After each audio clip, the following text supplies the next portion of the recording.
Sunday morning, day 2, in this teacher training mixed in with fellowship. All right, so let's just take a moment to determine, do you know anybody that needs prayers? Anybody that needs prayers? It can be anyone, it can be yourself. All the RYT students. RYT students need prayer. Okay, we'll give RYT students prayer. New teachers. New teachers. Mm-hmm. You? Okay, people trying to spread peace and goodness in the world. That's a hard thing, and that's mostly what we're going to talk about. Stepping into that role. Okay, anything else? My brother's in between jobs right now, so he's struggling a little bit financially. Yeah, okay. So we got some financial struggles. We got people taking on responsibilities of being good human beings. Just pray for me and Jen. Okay, just pray for Sarah. Just know she likes prayers. I'll take all the prayers. Okay, anything else? No? All right, so let's just take a moment. Ground yourself. Before we enter prayer, let's make sure that our hearts and minds are pure. So slide your tongue to the roof of your mouth. Relax your eyes, relax your jaw. Laced in the breath is that connection to a divine source. So just take a drink from your inhale. And then relax inside of the exhale.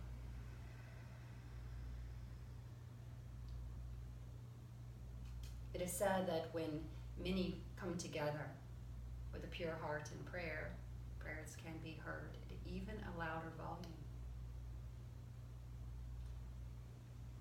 Sitting here today are many souls that have decided to take on the role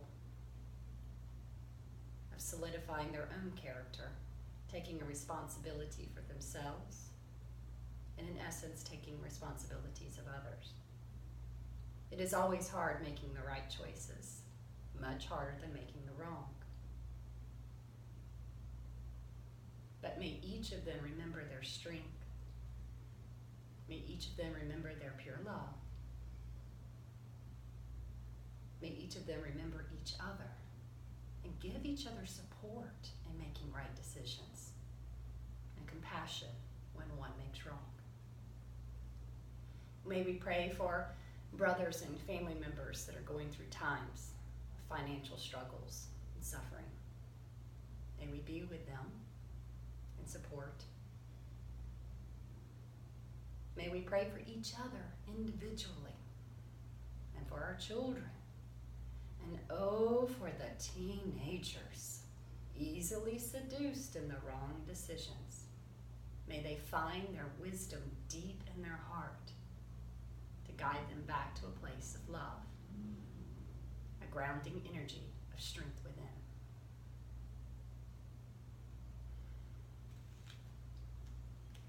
Heavenly Father, Mother, friend, beloved God, Jesus Christ, Bhagavad Krishna, Mahavatar Buddha, and beloved Guru Paramahansa and Yogananda, saints of all religions.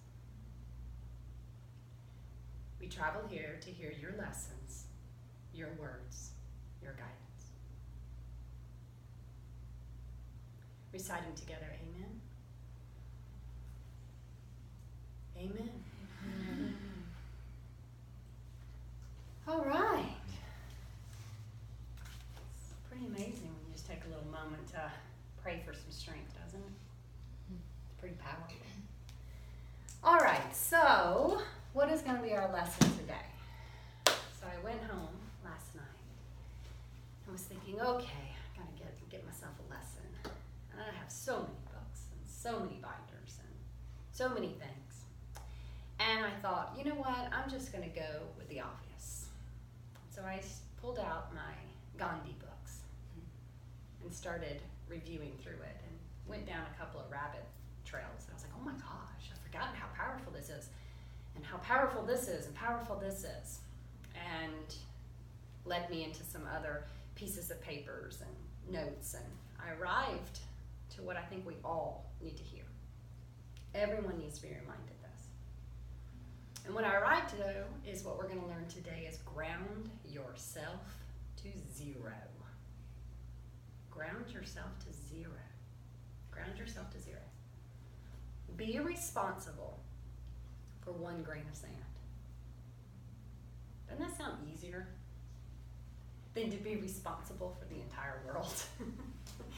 Ground yourself to 1 grain of sand. Bring yourself all the way down to 0. If you can do that day in and day out, then we might can understand what's underneath that all well played out bumper sticker and coffee mugs and binders of the Gandhi quote. Be the change you wish to see. I mean, Lord, you see that everywhere. You can see that in TJ Maxx. Right? I mean, seriously. It's everywhere. And the problem is we just walk right past it because we're so used to hearing that message. We're like, oh yeah, that's good. Yeah, awesome. But underneath that message is the abundance of lessons. Underneath that. So you have to look under the words. And what is that? What does that really mean to be the change you wish to see? Right? And of course we could say all the generic things. Be responsible for yourself. You know, learn forgiveness and kindness and guilt. And I mean, oh my gosh, we could go on and on and on, right? And then that becomes overwhelming. You know, earlier, before you were here, Sarah and I were talking about my daughter. And we were talking about some of the most overwhelming lessons and emotions and feelings she is going through at 15. And Sarah laughed and said, oh my gosh, I'm 30 and still struggling with all that. Struggling. And so she was asking me about my daughter's ability in forgiveness. And I said, well, you know, she does. And she does a really good job with it. But at some point, you have to give her a break and say, maybe not do that today. How about forgiveness is too big today? How about today's not the day that you need to be working on forgiveness? There'll be a time for that. How about we tab that over here? And we'll come back to it. Because you see, if we keep going at it every day, trying to make her learn forgiveness, she's going to fail.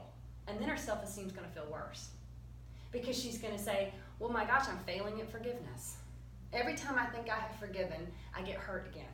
Every time I think I've given a pass card, every time I think that I've actually said it's okay, I get hurt again. And I get hurt again. And I get hurt again. And I'm struggling. I'm struggling, Mom, at true forgiveness. I'm struggling at being authentic with it. How many of you feel that way? I'm going to raise mine higher. Mm-hmm. You know, we can get these yoga lessons. We can get these religious lessons. We can get these spiritual lessons. We can get them, and they don't even have to be housed in that. They can just be housed in motivation on your Facebook. And you watch it and you listen to it and you go, oh, I'm going to do that. Yeah. And then you set out and you realize, well, that's kind of hard. Done such a good job at that, right? I would rather, just be able to go say somebody teach me how to run 5 miles. Maybe with some good training I could do that, right? So when we think about all of this that's under be the change you wish to see, sometimes we feel like we keep failing at even that. We're failing at even that. So my message to ground yourself to 0 is to go back to the most baseline you can get at. The most baseline you can arrive at. Now, when you arrive to this baseline, there's some things that you might want to focus on. I was talking about this yesterday, and it was a passing thing I said. But I'm sure some of you heard it. I hope to come back to it. One of the things you have to let go of is extraordinary experiences. You're going to have to let go of requiring extraordinary experiences. Mm-hmm. You're going to have to become a little bit more practical. People are so, really afraid of the word ordinary. That is like the scariest word. Everywhere you are, have dreams, be unique. You can be anything you want to be. Really? No, you can't. You can't be anything you want to be. I know, shocker, right?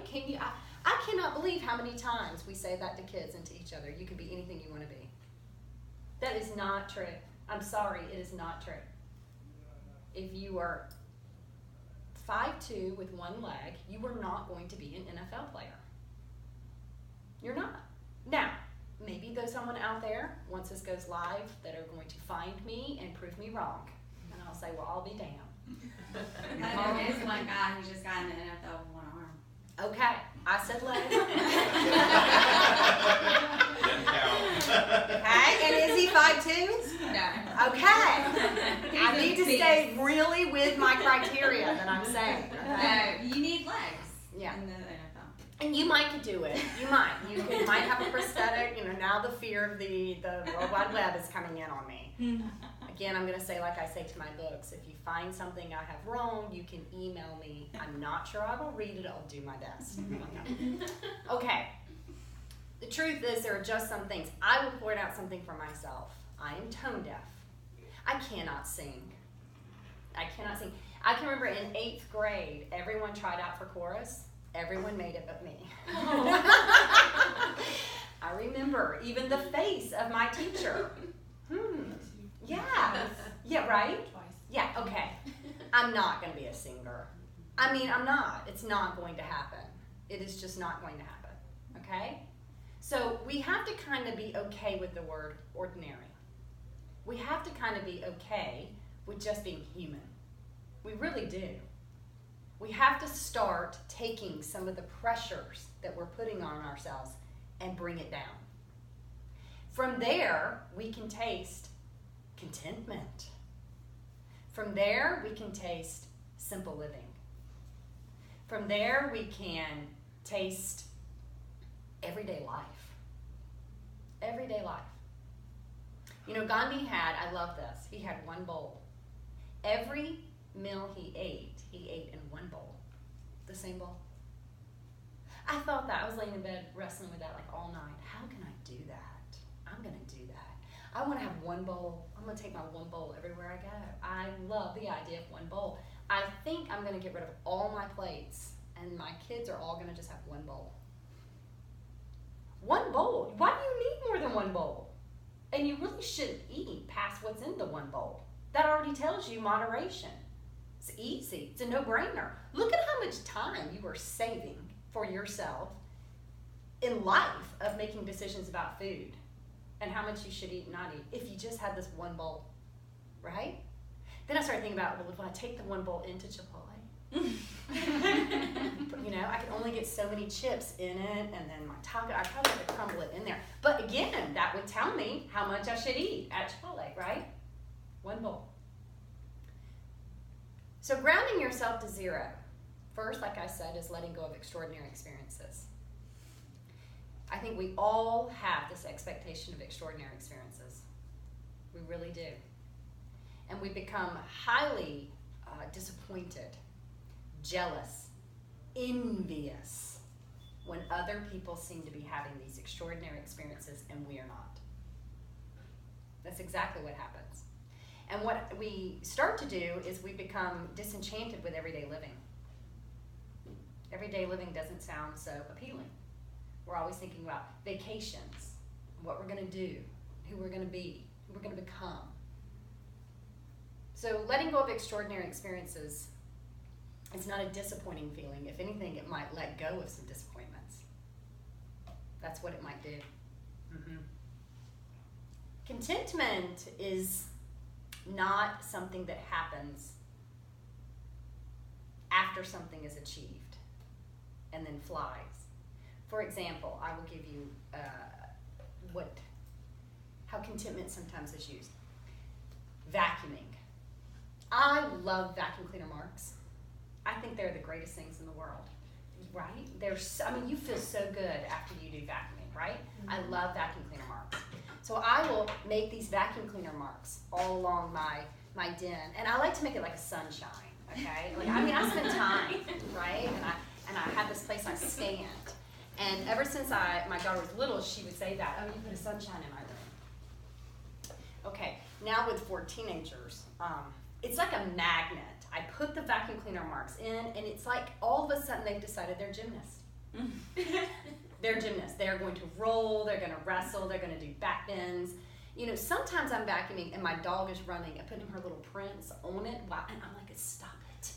I want a moment of contentment. I want at least 5 minutes to go, there are the vacuum cleaner marks. I actually sometimes will walk around my vacuum cleaner marks in my bedroom. I'll have a path. I know, this is like psychotic. I'm aware it's psychotic. And then my husband will come home and he'll walk right in the middle of the floor, and I'm like, oh my God, walk on the edges. There's vacuum cleaner marks. Okay? That's how many of us associate contentment, that it's an earned feeling after I've done work. Right? That's how most of us deal with contentment. The problem with that is you have to keep at it to get that feeling. Contentment should be there all the time, regardless of what is happening. You should be able to develop contentment within yourself at all times. Do you see the difference? It's hard. It's very, very hard. I know it's very hard. The contentment means is that I'm okay for today. I can do only what I can do today. That's it. That's all I can do. I can only do what I can do today.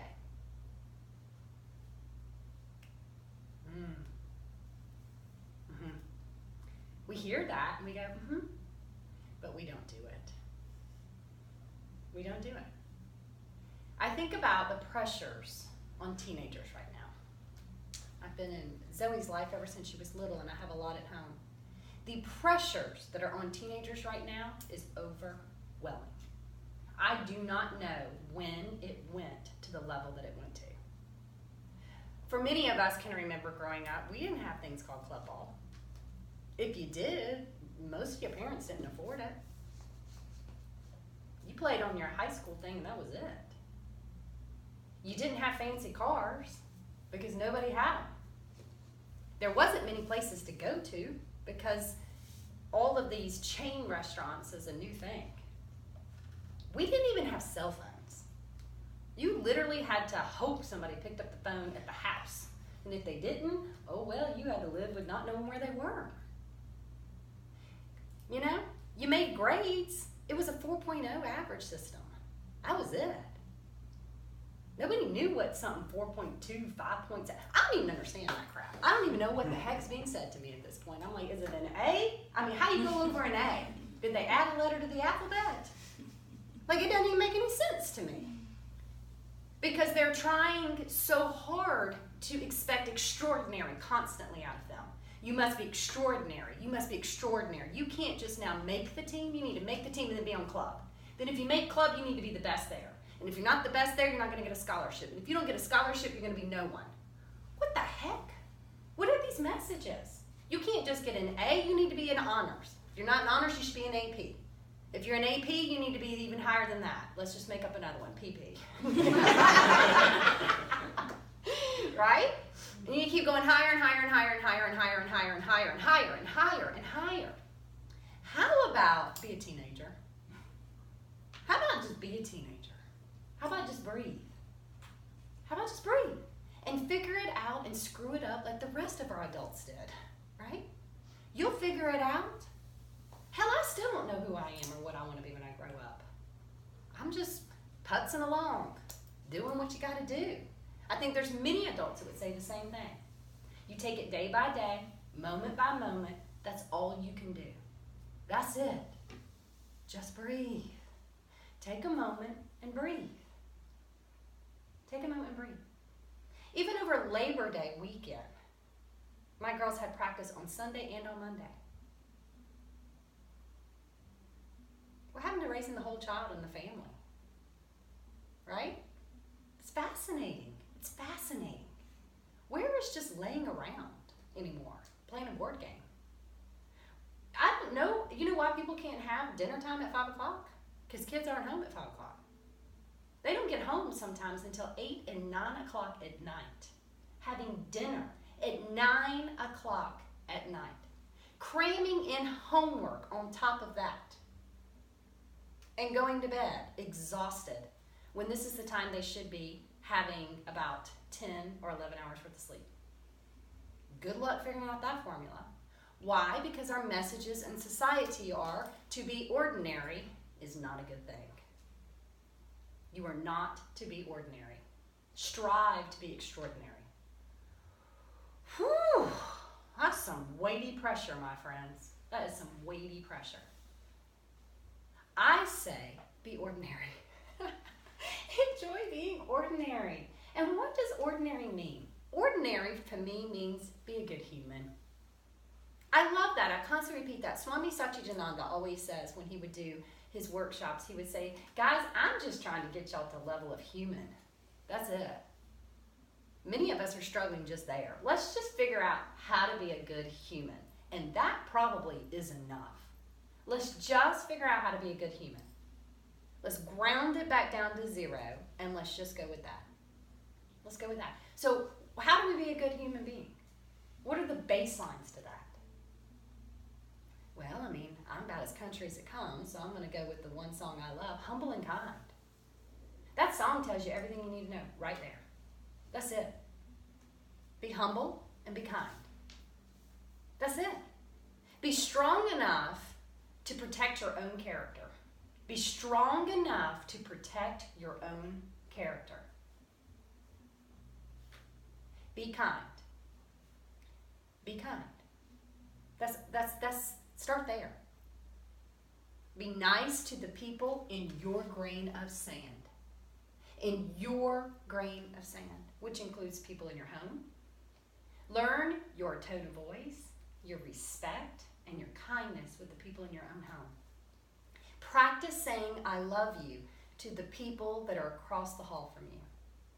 Practice saying I apologize to the people that share a sofa with you. Have responsibility to your behavior inside of the home.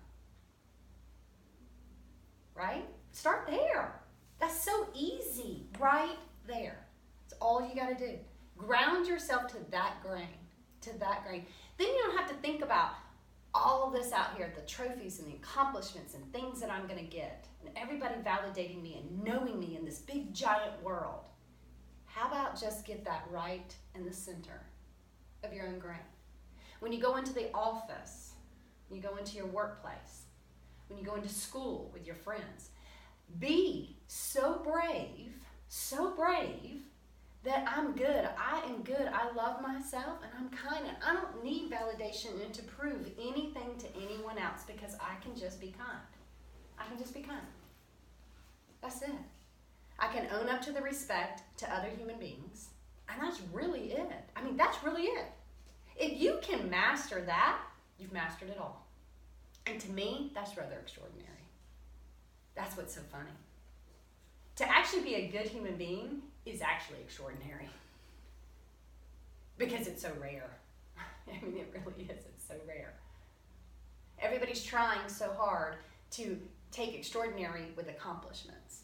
Why don't we bring it back and the accomplishment is just, I'm going to do the best I can do at just trying to master being a good human being. It's as simple as that. Respect. Try to have respect for other human beings. Here are some basic things when I say how to have respect. Okay. In your home, if you're younger, and you can say this to your children or your teenagers, most of the things your children have or your teenagers have is because you work, correct? You worked, you sacrificed your time, your energy to purchase them these items, correct?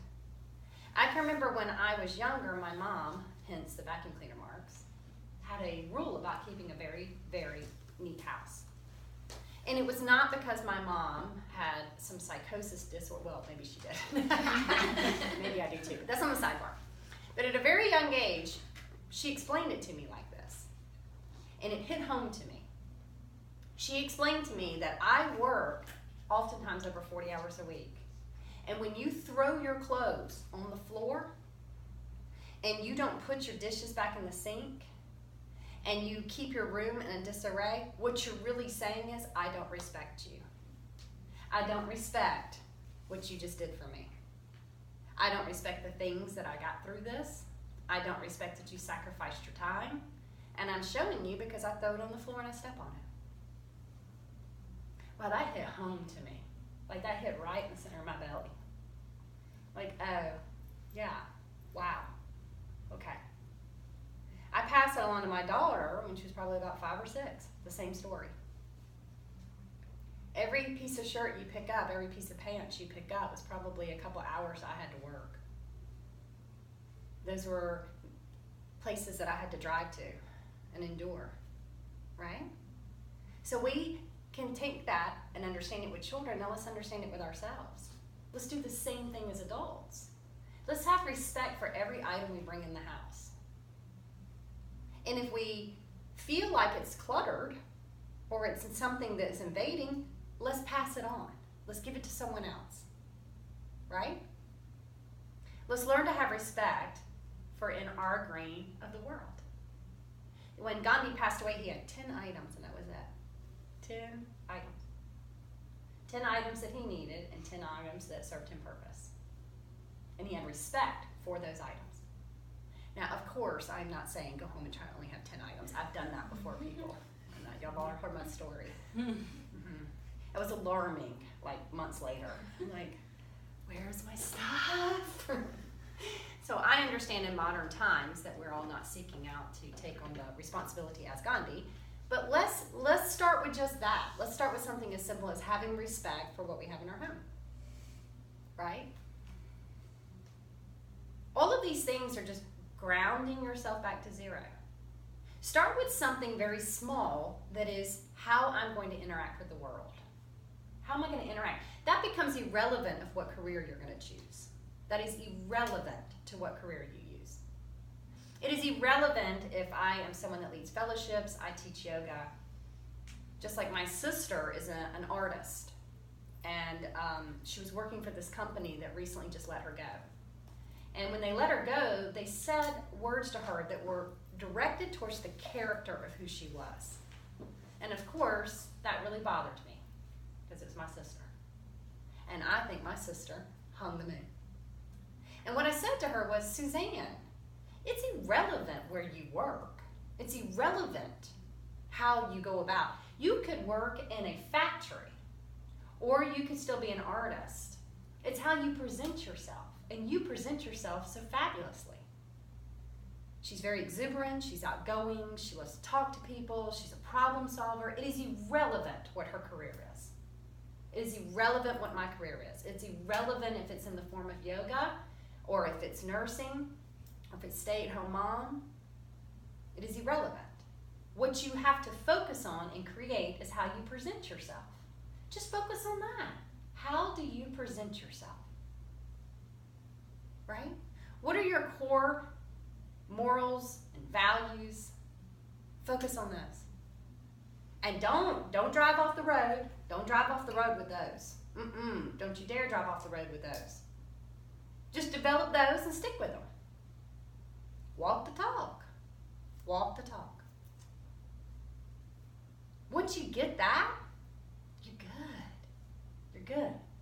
Now you just live. You just live. Day in and day out, grounded to zero. Does that make sense? Okay. Ground yourself to zero. And when you ground yourself to zero, all you need to look at is the grain of sand you're responsible for. That's it. You know, trust is like a glass of milk. It's perfect until it's spilled. And once it's spilled, it's very hard to get back in the glass, isn't it? So, something as easy as being trustworthy. Just be trustworthy. Isn't that easy? And that's kind of an easy one. That means you're going to have to own your behaviors. And even if your behaviors are stupid, okay, even if your behaviors make no sense to anyone else, just own them. Own them. Own them for yourself. Own your behaviors for yourself. Do you remember last week I talked about the individual that wanted to go see the Dalai Lama, but they had to lie to go see the Dalai Lama? And the Dalai Lama said, well, I think that was a good lie. It was owning. He owned that lie. That was a lie that he needed to own. It was important. Right? So trustworthy does not mean you have to be perfect. Trustworthy just means that you're looking at your grain of sand, your little place, your little moment, and then choosing that. Right? I'm preparing for many girls from JL Man that I'm going to be leading a little workshop on. And I've toyed with No Girl Left Behind, then I Googled that and realized somebody else owns that. So then I'm going with Real Girls, Real Talk. I mentioned this last week. And it's just giving some baselines. Just some baselines. Baseline rules. Like baseline feelings. Some baseline do's and don'ts. If we can learn those, we're good to go. You're good to go. My mom used to always say grades are lines on a piece of paper. Right? Or how about it goes in your permanent file? Who gets that? Walt Disney World? Regal Cinemas? Right? Only permanent file we need to worry about is the one God holds. I mean, that's it. That's the only permanent file you need to be worried about. Okay? We need to make it more simple. We need to bring it down to there are some obvious things we shouldn't be involved in. Because you know why? It doesn't make us feel good about who we are. It doesn't make us feel good about who we are. There are obvious things you do not want to be involved in because it doesn't make you feel good about who you are. And who are you? You're a human being. Make it as simple as that. I'm a human being that enjoys love. I think that's a universal. Do you think that's universal? I'm a human being who enjoys love. I'm a human being that enjoys contentment. Anything that rocks you off of those two things, you avoid. Ding. It's kind of simple, isn't it? And I'm going to make sure that in my grain of the world, I'm going to master being a good human in that little grain. Now, is that hard? Oh, yeah, because some people, by the way, people don't play along. They're not getting this lesson, okay? There's only 1, 2, 3, 4, 5, 6, 7, 8, 9, 10, 11 people getting this message right now, and maybe 10,000 out there. But, right? Maybe 52. But point of the story is not everybody's waking up getting this. So you get empowered in this meeting, and you're like, oh my gosh, I'm empowered. I'm going to be responsible for my grain of sand. Here I go, world. I'm going to be a good human being, right? And you set out, and you're like, I'm responsible for my grain. And then here comes the first jerk. Here comes the first idiot. And you're like, you're in my grain of sand. I'm like, you get out of my grain of sand. I can't, become a good human being with you in my grain of sand. You need to get out, right? How many people feel that way? Mm-hmm. Well, what do you think they're there for? Teach you something. Oh my God. Right. They're there to teach you. They're there to teach you. They're there for you just to look and say, Om Shanti. Om Shanti. Mm-hmm. That's overwhelming, which you might be teaching me today, and that sounds like I would have to become extraordinary. So I'm going to choose ordinary and let that slide. Because today I'm not really sure how to process that. I'm just not going to participate. You know, one of my favorite lines is just because somebody else acts like an asshole doesn't give you permission to do it too. Mm-hmm. That's a big one. And boy, you will learn that every single solitary day. Every day you're going to have to know that one. Just because someone else acts like an asshole does not give you permission to do the same. You're going to have to just bow that down. Mm-hmm. Mm-hmm. But let that pass, because you're going to go, I am just okay trying to be a good human today. That's really all that I need to accomplish, is just to try to be a good human today. Okay? That's it. I would love to tell you it was bigger. I would love to tell you this message was larger. It really isn't. That's the game. You know, you came into this world empty-handed, you're going to leave empty-handed. Success is measured by how you affected other people. Everything else was just a mere achievement. Success is measured how you affected other human beings. How you affected other human beings. That's it. That's really it. And if you screw up on another human being, go back to the lessons I've taught many times through this fellowship. Apologize. Own it. Own it. Say, hey, I got that. I learned the lesson. I apologize. Move on to the next day. Being ordinary is a gift. Being ordinary is a gift you can give yourself. It will shave off an abundance of stress in your life. It really, truly will. Being ordinary is one of the greatest gifts you can give yourself. Because inside of being ordinary, that's quite extraordinary.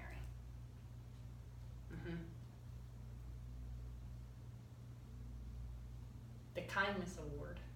They don't get those out, right? Right? But just try. Try. Set out and try. Just say, that's all I'm going to try to do. That's all I'm going to try to do today. Right? And understand the environment you're around. Understand the environment you're around. And the sand and the grain that's just right around you. Reach out to one person a day. Just one person a day. And tell them how awesome they are. Just, why don't you start with that? That'd be your task for the day. I did a 21 days many years ago where for 21 days we wrote a note to someone. A heartfelt note and mailed it. We did that for 21 days straight. And you just write. You write somebody a note. And there was a gentleman that was in there, an Army guy, very practical based. And he came to me afterwards and said, that made such a huge difference in my life because I chose such unique individuals that have meant something in my life that I've never looked backwards to write them a note, but I always thought in my head I would do and say. And he said, and I've continued it. I'm happy to say, even after 21 days, I've continued the process. I wake every day, and it becomes like a little habit for me. I sit down, and I write my note. Now, that's very ordinary, isn't it? But I call that extraordinary. Wouldn't it feel good to receive one of those notes? Wouldn't it feel good to write one of those notes? It's as simple as that. Right? Now, of course, in modern world, you can send the text if you like. You can just shoot it over. Right? But I have to say, when you take out paper, and you take out a pen, and you actually have to go get a stamp, and you have to put it in the mailbox, what does that say to the other human being? I took some time. I took some time. That's grounding yourself to zero. That's taking something very small for the day that you can do. Very, very small for the day that you can do. Right? Here's something else that's very ordinary. It's complicated, but I love it. Thich Nhat Hanh says, look for the water in the tree. Look for the water in the tree. You're thinking about it right now. You're thinking about how to do that right now. Mm-hmm. You know what's beautiful by you thinking about how to doing it? You just cleaned your mind up. You just anchored your mind in something so small, so tiny, so microscopic that you just grounded yourself to something so simple. I'm going to look for the water in the tree. That's what I'm going to do today. That's on my to-do list. I'm going to write a note. I'm going to get my bowl clean. I'm going to look at the water in the tree. That's what I'm going to do today. That's on my to-do list today. That's it. I'm going to make sure I tell one person I love them. Probably going to have to say I apologize to somebody, I'm sure. I drive a grandma car now. It's so huge, I can't gauge my space. So I feel like one of those grandmas that just always has to apologize. Sorry, my car's so big. Not really sure. I really feel like I could run over someone and I wouldn't feel it. Hope to God I don't do that. But I'm telling you, it just like floats. I don't feel anything. So I have to apologize probably just from driving alone. Right? Say thank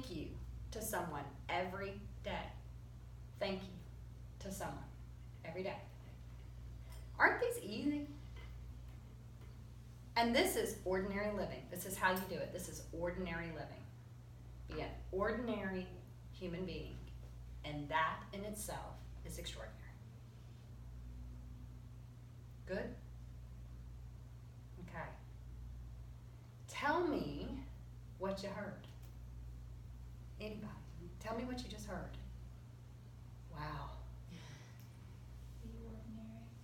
Be ordinary. Be ordinary. Takes a lot of pressure off, doesn't Be it? content with being ordinary. Mm-hmm.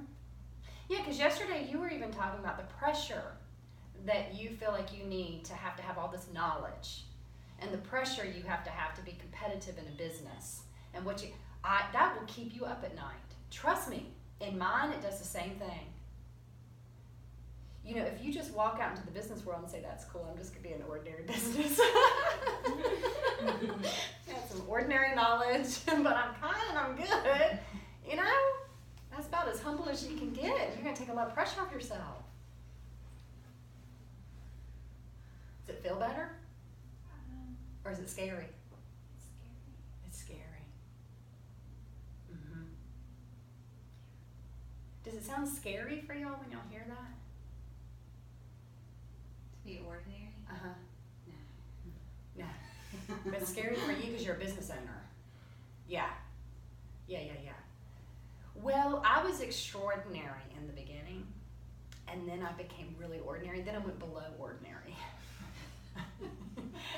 So I hear the fear. I'm with you. I mean, I hear it. I can feel it right in the middle of your heart. People don't want to pay for ordinary. No, they sure don't, do they? Mm-mm. But I can tell you what people will pay for and always pay for: authenticity. Amen. Well, I can give that for free. Yeah, but your rent people, they don't like that exchange. I tried that too. And they're not down with that. They're like, I still need an authentic dollar. Okay. Yeah, so, you know, you have to have some type of exchange. And the exchange is because, you know, we have to be responsible for the grain of sand that you're responsible for. And the grain of sand you're responsible for is the grain of sand that's letting you lease that place. And then, you know, and electricity's agreed. So you got a lot of little contracts going on. It's for your grain of the sand. Yeah. But people will always pay for authenticity. That's why some of our Italian restaurants that aren't fancy, but it's authentic Italian, you will go to that place well over that you'll go to a chain. Mm-hmm. And you'll recommend the authentic Italian restaurant well over you will the chain. Now, is the authentic restaurant smaller and harder to find and require word of mouth, and they probably aren't as blingy, and their bills might be less than? Yeah. Yes, it is true. The authentic places are usually off the beaten path. But it's authentic. And everybody knows it. That's all you gotta do. And you're authentic. I can look at you and tell. Because you had authentic human emotions. All right. Anybody else? Hear something? Well, even I've watched like documentaries of celebrities and stuff, and so many of them say, you know, with all the fame and glamour that you see, there's sometimes what I wouldn't give for just a shred of privacy or a moment to myself, because everybody's always watching all the time, and it can just be so overwhelming to be held to that standard of extraordinary. What I wouldn't give just to be ordinary, just to, you know, have a day out with my daughter where I don't have to worry about somebody following me or a bodyguard or something like that. So. Yes. You know, I teach about the stages of our life. And then in our beginning stages, we're measured on so much performance. We are measured on performance for so long in our life. That the best gift we can give ourselves is to remove that. To remove being measured on performance. And to instead choose authenticity. And sometimes some truth is going to come out of what your purpose is. Your purpose is much smaller than you realize. Isn't that odd to hear from a spiritual person? Most of the time you hear your purpose is grand. Here's what I will say. Your purpose is smaller than you think, but will create a grander scale than you realize. It's the butterfly effect. I make up this little story. I'm sure you've heard the little story before, because I've always told it to the kids. I'm sure at one time she's heard this. I've made it up. But there once was this little boy that was in 4th grade, and he was struggling with math. He was struggling. He was called stupid. His parents were agitated that he couldn't get it. Constantly struggled 4th, 5th, 6th, 7th grade. Finally, one of the teachers took him to the side and said, I see greatness in you. I see greatness in you. And decided to stay after school, time and time again with this little boy. Finally got him to believing in math again. Finally started getting him to believe in himself. This little boy continued to go to college, graduated from college, continued on, and from there had decided to become an OBGYN. He became such a brilliant OBGYN that he started to do the unthinkable. Most women would lose their babies, but he was a brilliant surgeon on top of this. And one woman, with pretty much most OBGYNs, would have lost the baby, but did not lose the baby with him being the surgeon. That baby then was born, continued to grow up, and became a humanitarian, and single-handedly changed the tapestry of restoring women's rights in a foreign country. Now, what was the grain of sand that shifted that butterfly effect? The teacher. The teacher. Never underestimate the grain of sand purposes that we should be participating in that alter the larger tapestry. Sometimes it's easier to think about what you can do on your grain of sand instead of changing all of the women's rights in a foreign country. Of course, we all want to do that, but our participation might be lower down on the line. But boy, was that a crucial sentence in that story. A crucial sentence in that story. That's it. That's really it. Success is a measurement of how you change other people. Everything else was a mere achievement. You don't take those achievements with you. And to be perfectly honest, people are happy for you in little small moments for your achievements. It's a couple of claps and then on to tomorrow. That's really all it is. It's a couple of likes, some thumbs ups, some little hearts around it. Maybe you might get a congrats with some balloons flying to the side. But by tomorrow, they're on to something else. Seriously. They're on to something else. That was a fleeting moment in your life that you probably dedicated, I can't tell you how much time and effort, and you got an emoji. You got a thumbs up. That's all you got. And you know what? You can probably get that off a selfie. It's crazy, isn't it? So let's just simplify it down. All right. Anything else? Anybody else got any pointers, thoughts on that? I have a question. Yes. So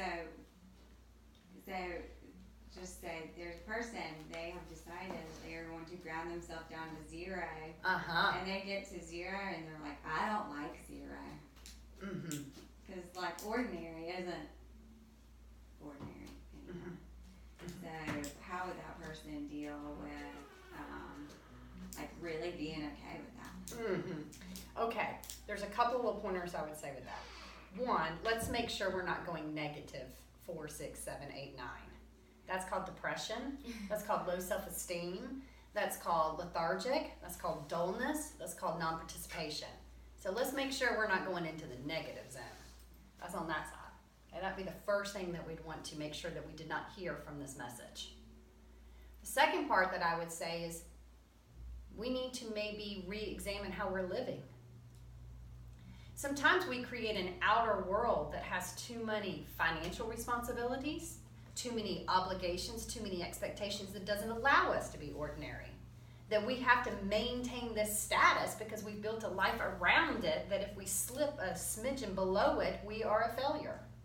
That's exhausting. I face that every day in this yoga studio. And do you know why? I face that every day in this yoga studio because of my rent. Hello, Real Op. How are you? I always laugh and say, I work for Real Op. I work for Real Op. And I have to work every single solitary day not to let that affect my self-esteem and what I'm doing in this world. And to still allow myself to be authentic and ordinary, but I have gotten myself in a situation where I have an extraordinary bill. It's almost like I have to be extraordinary to match the bill. Does that make sense? And I don't want to have to be extraordinary to match an extraordinary bill. Then that must mean I got to drop myself down to ordinary and authentic, get myself an ordinary and authentic rent. Okay, that would be what I would say. We might need to re-examine the outer world that we have set ourselves up with. I would say that to the same with children and kids. You might be hanging with individuals that only value extraordinary. Remember the popular group? Y'all remember that one? And if you weren't constantly doing that, then you couldn't join. But you know what I look back, and I bet all of y'all can look back to? Do y'all realize how small the popular group was? Mm-hmm. Where were the other 1,000, 400, 500, 600 kids doing? Creating Google, becoming presidents. That's what they were doing, by the way. Okay? Yeah. Because you know why? They were cultivating true self-esteem. They were cultivating true self-esteem. They had to go ahead and adjust themselves to ordinary, which made them extraordinary. That's what had happened. That's exactly what happened. Instead of trying to work all the time being extraordinary at a young age. Mm-hmm. That would be how I'd answer that. Okay. Good. Everybody got something from this? Mm-hmm. Something they could do with this? Good. So go team go. Let's be ordinary. Yeah. Screw the extraordinary. Let them win. Let's be ordinary. I'm going to close with this. 2 years ago, my daughter was on a Montessori volleyball team. And nobody thought they would really, get to the level they were at. They're Montessori, for God's sake. I mean, where's that kill violet, energy? And so they made it into championships, like state championships. Huge, like gigantic, okay? All the way in Myrtle Beach. Like, it was a massive honor for them in this league that they made it. Nobody could believe it. And at the time, Billy was their coach. Okay, so we're so excited, the family's so excited, because it took every girl literally in the school. Every girl in the school was our volleyball team. Like, if one girl sat out, we had not another female to put in. Like, we are actually thinking about me trying to bring her back to the team. Because we're like, oh my God. I mean, it was every female we had, okay, which was like 8. All right? So they make it. The parents are excited. Everybody's excited. Billy is their coach. The championship games ended up on our wedding. On our wedding. Same dang day in Myrtle Beach. What do you do? Oh my God, what do you do? Because this is like, nobody could believe this team could even do this. We were the underdogs, just our name alone, Montessori. I mean, come on. Like, woo, here they come, scary with their peace flowers, right? So, we're like reorganizing our whole life trying to make this happen. I mean, they are figuring out scenes. Billy's looking at getting planes to flying back. I mean, we are going over the moon. And I kept trying to play along that I was good. We got closer in, and I was like, look, I cannot have y'all driving on wedding day. I don't know why. I feel like Brene Brown, where I'm playing out a scene that y'all are all going to die on my wedding day. And I can't get away from that. And I have a trained mind, and I know I need to reel this back, and this is not going to happen, but I'm freaking out. So the team gets together behind my back and talk. And they all collectively agree that they're going to keep playing and to see how they do. But they're all going to decide at the last game on Friday night, no matter how far they go, they're going to forfeit the rest. But they just want to see how good they could go. So they go. They go Friday. I'll be dang nabbit. What do you think happened? Oh, yeah. Kept going. Kept freaking going. It's like midnight, and these girls haven't lost.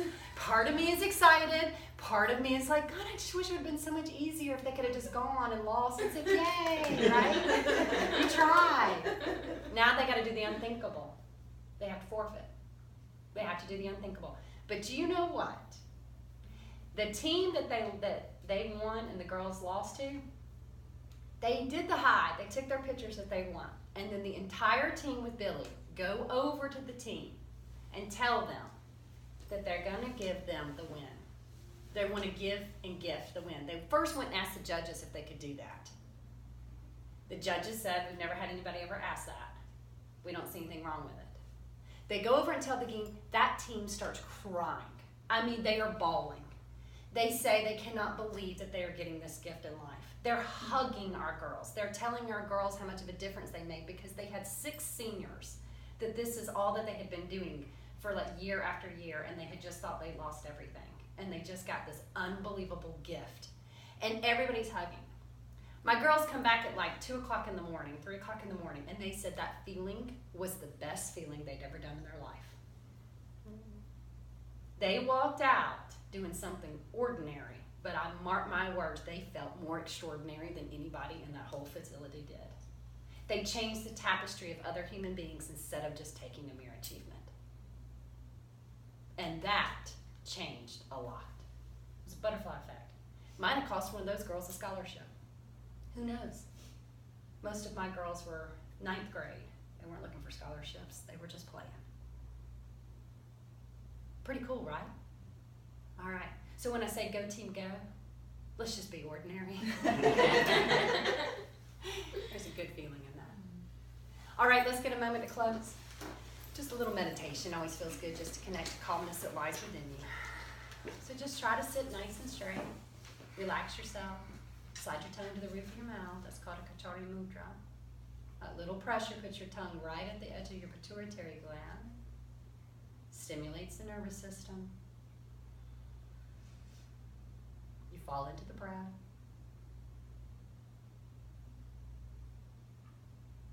It's a gentle place to be.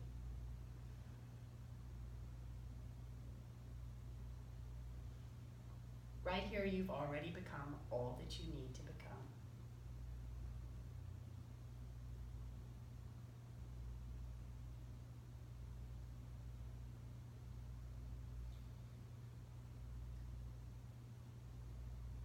The highest in me salutes the highest in you, for we are one and the same. We're simply ordinary human beings, and in that's quite extraordinary. Hands into prayer. Reciting after I. Namaste. Namaste.